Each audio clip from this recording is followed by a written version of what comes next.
Guys, ನಮ್ಮೂರಲ್ಲಿ usually ನೀವು ಡಾಗೇಶ್ ಬಾಯ್ famous ಆಗಿರೋದು ನೋಡ್ತೀರಾ. ಇದು ಜಸ್ಟ್ ನನಗೆ ಕ್ಯಾಟೇಶ್ ಬಾಯ್ ತೋರಿಸ್ತೀನಿ. ಈ ಊರಲ್ಲಿ ಡಾಗೇಶ್ ಬಾಯ್ ರೇರ್ ಸಿಗ್ಲಿಕ್ಕಿಲ್ಲ, ಸಿಕ್ಕೋದೆಲ್ಲ ನಿಮಗೆ ಕ್ಯಾಟೇಶ್ ಬಾಯ್ ತೋರಿಸ್ತೀನಿ. ಯಾವ ಥರ ಕೂತ್ಕೊಂಡು ಹಾಯ್ ಬ್ರದರ್, ಇಷ್ಟೊಳ್ಳೆ ಜೀವನ ನಮಗೂ ಇಲ್ಲ ಇಲ್ಲಿ. ಕ್ಯಾಟೇಶ್ ನಮಗೂ ಈ ಥರ ಯಾರಾದ್ರೂ ಕೊಡ್ತಾರ ನೋಡಿ. ಅವನಿಗೆ ನಾಚಿಕೆ ಸ್ವಲ್ಪ. ಮೇಲೆ ನಿನ್ಗೆ ಯಾಕೆ ಇಷ್ಟು ದ್ವೇಷ? ನಾನು ಏನ್ ತಪ್ಪು ಮಾಡಿದ್ದೀನಿ? ತಿನ್ನಕ್ಕೆ ಫುಡ್ ಬೇರೆ ಹಾಕಿದ್ದಾರೆ ನೋಡಿ, ಯಾವ ತರ ಹಾಕೊಂಡಿದ್ದಾರೆ ಅಂತ ಗುರು.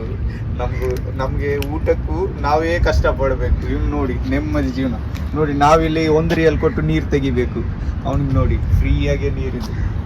ಇಲ್ಲಿ ನೋಡಿ ಎಷ್ಟು ಆರಾಮದ ಜೀವನ ಉಂಟು. ನನಗಂತೂ ಈ ಜೀವನವೇ ಬೇಸರವಾಗಿ ಹೋಗ್ಬಿಟ್ಟಿದೆ.